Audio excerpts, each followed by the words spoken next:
Varicose veins కి సరైన చికిత్స కోసం సంప్రదించండి ఎవిస్ హాస్పిటల్. ఉభయ గోదావరి జిల్లాలో జరిగిన ఇన్సిడెంట్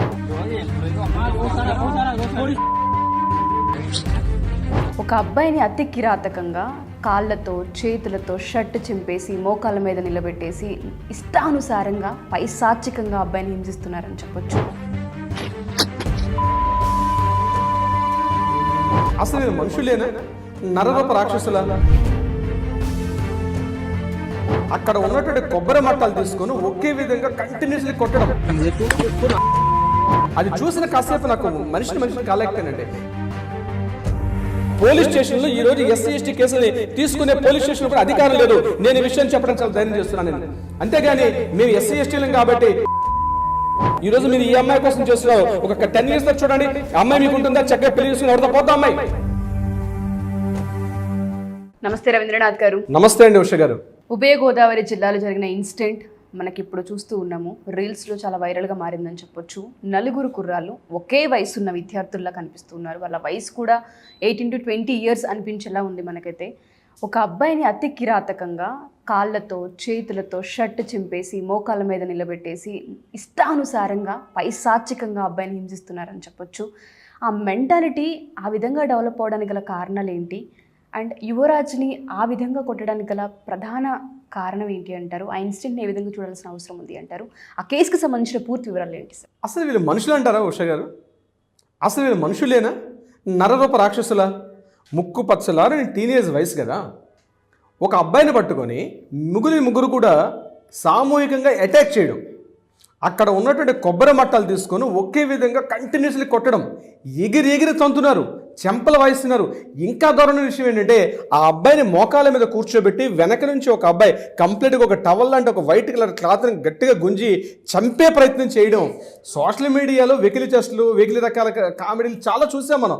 ఏదో రీల్స్ కోసం అని వ్యూవర్షిప్ కోసం చేయడం అని చూసాం, కానీ ఇది కూడా బహుశా అట్లాంటిదే అనుకున్నాం. కానీ తర్వాత తెలిసిన సంఘటన ఏంటంటే నిన్న సోషల్ మీడియాలో వైరల్గా మారినటువంటి మల్కీపురం సంబంధించినటువంటి కొంతమంది ఇంటర్మీడియట్ స్టూడెంట్స్ ఒక అమ్మాయి మీద ఏదో రాంగ్ మెసేజ్ పెట్టాడని చెప్పి 11 నెలల క్రితం జరిగిన సంఘటన సంబంధించి ముఖ్యంగా ఒక కులానికి సంబంధించిన కొంతమంది వ్యక్తులు మా కులాన్ని కించపరుస్తూ మా అమ్మాయిని ఇట్లా చేస్తామని చెప్పి వాళ్ళు ముగ్గురు కూడా కలిసి మూకుమ్మడిగా ఒక అబ్బాయి మీద దాడి చేసి అత్యంత పాశవికంగా కంటిన్యూగా కొడుతుంటే అది మీరు పంపించేది ఈ వీడియోని యాక్చువల్గా అది చూసిన కాసేపు నాకు మనిషిని కాలేకపోయానండి.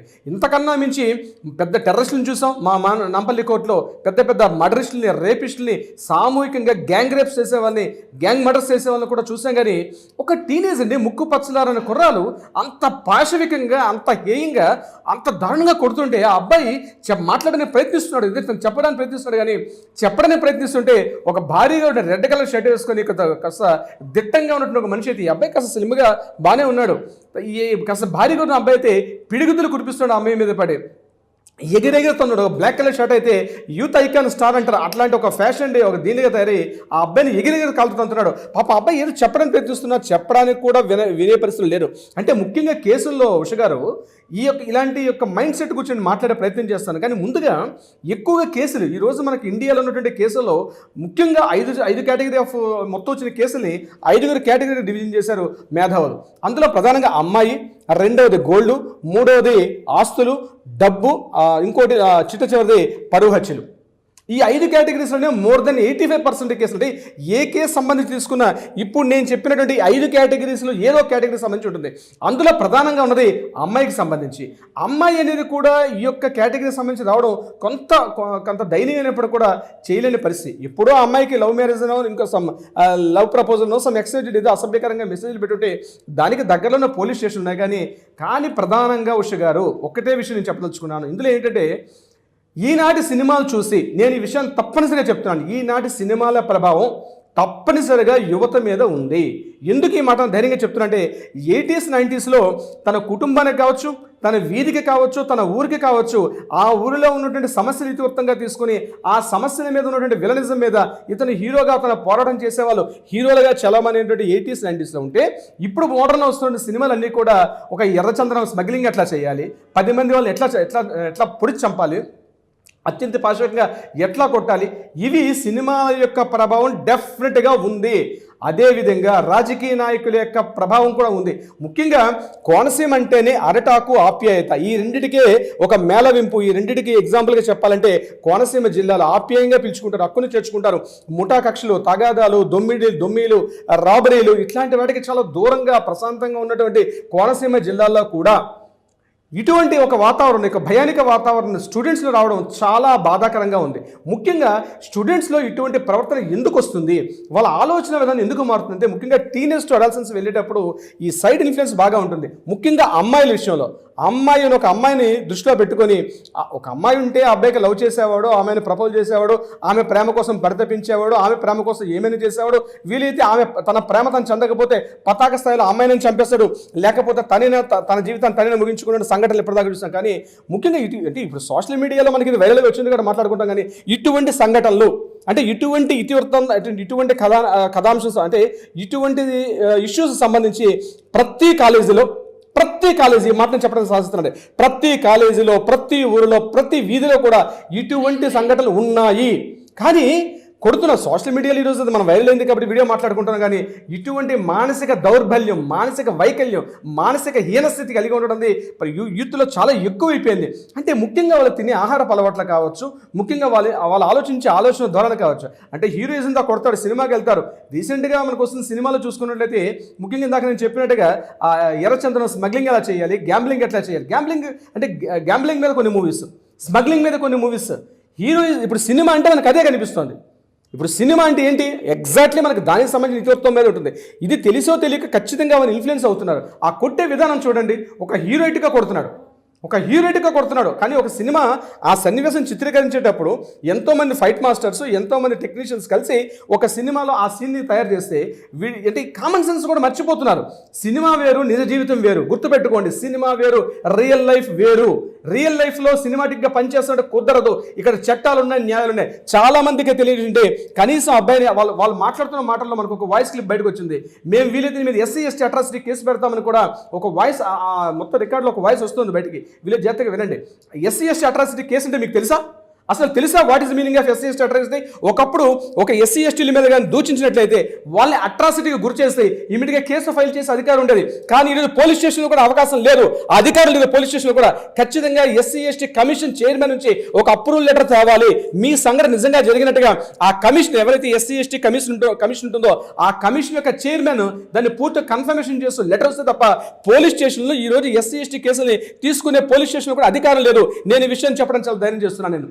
అంతేగాని మేము SC STలం కాబట్టి ఇంతకుముందు SC ST అంటే వేరే కులస్తులు ఈ SC STల మీద అంటే వాళ్ళని పూర్తిగా సమాజంలో కిందకు తొక్కివేయబడుతున్నారు కాబట్టి వాళ్ళని కాస్త సామాజికంగా ఒక సాధిద్దామని ఒక సదుద్దేశంతో పెట్టిన కేసుని ఈవెన్ SC STలు వాళ్ళ మీద వాళ్ళు పెట్టుకున్న కేసు సందర్భాలు కూడా ఉన్నాయి. దీని చాలా సందర్భాల్లో కోర్టులు కూడా కొట్టివేసే దీనికి సంబంధించి. కానీ ఆ వర్డ్ చాలా తప్పండి అట్లా వాడడం అన్నది. అంటే నిజంగా జరిగితే దానికి మీకు పోలీసులు ఫిర్యాదు చేయాలి. పోలీసులు ఫిర్యాదు చేస్తే తీసుకోకపోతే దానికి చట్టాలు ఉన్నాయి, కోర్టులు ఉన్నాయి. ప్రతి వ్యవస్థకి ఒక సిస్టమ్ ఉంది. సిస్టమ్ ఫాలో అవ్వకుండా టోటల్ వ్యవస్థను నా చేతిలో తీసుకుంటా అవతలను కొడతాను, అబ్యూజ్ లాంగ్వేజ్ తిడతాను, కుదరలే పని. మీ బంగారు భవిష్యత్తు ఒక అమ్మాయి ఈరోజు మీరు ఈ అమ్మాయి కోసం చేస్తున్నారు. ఒక 10 years చూడండి, అమ్మాయి మీకు ఉంటుందా? చక్కగా పెళ్లి చేసుకుని ఎవరితో పోద్దాం అమ్మాయి డెఫినెట్గా అవసరం. నేను చెప్తాను, ఇట్లా కొన్ని 100 కేసులు చూసాం. ఈరోజు ఈ అమ్మాయి కోసం మీ పక్క స్నేహితుడిని మీరు కొట్టే ప్రయత్నం చేశారో ఆ కేసు అక్కడ తాగదు. ఆ అమ్మాయి చక్కగా ఓ 10 ఏళ్ల తర్వాత ఒక మంచి అబ్బాయిని చూసుకొని, మంచి సాఫ్ట్వేర్ ఇంజనీర్ను చక్కగా ఇన్కమ్ వచ్చేవాడిని చూసుకుని అమ్మాయి వెళ్ళిపోద్ది. చివరికి నష్టపోయేది మీ ముగ్గురే. మీ వీధిలోనో ఊర్లో ఉన్నటువంటి మీ 4 ఫ్రెండ్స్ తెల్లారితే మొహం చూసుకోవాల్సింది మీరే. కేసు లైఫ్ లాంగ్ ఫైల్ అయ్యే ఉంటుంది. ఈ కేసు లైఫ్ లాంగ్ ఫైల్ ఉంటుంది. ఎగ్జాక్ట్లీ మీరు చెప్పింది, ఈ కేసు లైఫ్ లాంగ్ ఉంటుంది. కేసు కొట్టే అధికారం కూడా లేదు. ఆ అమ్మాయి ఎక్కడో ఈ రోజున్న చట్టాలు దరిద్రంగా ఏడ్చే మన చట్టాలు కూడా ఆ అమ్మాయి పేరు బయటకు తీసుకొని రావు. బయటకి పేరు వచ్చేది మీరు, మీ పేరు బయటకు వస్తుంది. మీ మీద దొమ్మి కేసు, రౌడీ షీట్ ఓపెన్ చేస్తారు, అవసరం PD యాక్ట్ ఓపెన్ చేస్తారు మీ మీద. మీ పేరెంట్స్కి ఎంత కంఠశోష. ఒక ఉద్యోగాలు వస్తాయా? ఒక ఉపాధి దొరుకుతుందా? ఒక బిజినెస్ పెట్టుకునే అవకాశం మీకు ఉంటుందా? ఎక్కడ మీకు ఎటువంటి ఉపాధి కూడా ఉండదు. ఆఫ్టర్ ఆల్ ఒక అమ్మాయి కోసం మీ జీవితాన్ని భ్రష్టు పట్టించుకుంటే మీ తల్లిదండ్రుల జీవితాంతం ఇలాంటి దరిద్రుడు ఎందుకన్నామా అనే కంఠశోష పెట్టుకునే పరిస్థితులు ఎన్ని కేసులు లేవండి. ఈరోజు చూసినట్లయితే అన్ని పోలీస్ స్టేషన్లు కూడా ఇవే కేసులు. కాసేపు ఒక సంఘటన వచ్చేటప్పుడు ఆలోచించుకునే మానసిక స్థాయి పోయారండి ఈరోజు పిల్లలు. మానసిక స్థాయి కోల్పోయింది ఈరోజు యూత్. ఈరోజు మానసిక స్థాయి కోల్పోయారు. అమ్మాయి కోసం ఏదో అమ్మాయి కోసం వీడు పుట్టినట్టుగా, ఆ అమ్మాయి ఇది వీడిని ఉద్ధరించేటట్టుగా. ఆఫ్టర్ ఆల్ అంటే అమ్మాయి, ఆఫ్టర్ ఆల్ మీ లైఫ్ ఇంపార్టెంట్, మీ life very very most important. మీ లైఫ్ తర్వాతే, మీ తల్లిదండ్రుల తర్వాతే, మీ సిస్టర్స్ తర్వాతే, మీ బ్రదర్స్ తర్వాతే ఎవరైనా సరే. అమ్మాయి నువ్వు మంచి ఉద్యోగం చేసుకుంటే అమ్మాయి ఈ అమ్మాయి కాకపోతే దీని బాబులంటే అమ్మాయి మీ లైఫ్లోకి వచ్చే ప్రయత్నం మీరు అట్రాక్ట్ చేసుకోవాలి. మీ యొక్క క్యారెక్టర్ ద్వారా, మీ యొక్క ఉద్యోగం ద్వారా, మీ యొక్క ఉపాధి ద్వారా మీరు అమ్మాయిని అట్రాక్ట్ చేసుకోవాలి తప్పించి ఒక అమ్మాయి కోసం ఆఫ్టర్ ఆల్ మీ ముగ్గురు కలిసి కొట్టుకుంటారా? ఇది ఈరోజు సోషల్ మీడియాలో వచ్చింది కాబట్టి మనం మాట్లాడుకుంటున్నాం. సార్ అది ఎంత పైశాచికంగా అంటే ఆ పిల్లోడి షర్ట్ ఇప్ప తీసేసి, ఆ పిల్లోడి బెల్ట్ తీసేసి, మోకాలపై నిల్చోబెట్టి, ఒకళ్ళు పొట్టలో, ఒకళ్ళు చెంప పైన, ఒకళ్ళు తల మీద, అసలు కనీసం మాట్లాడే స్కోప్ కానీ అవతల పిల్లోడు ఒక క్షణంలో చచ్చిపోతాడేమో అని భయం వేసేలా ఉంది. ఈ సంఘటనలో కూడా అమ్మాయి ఈరోజు పేరు వచ్చిందా బయటికి? మల్కీపురం పోలీస్ స్టేషన్లో కేసు నమోదైంది.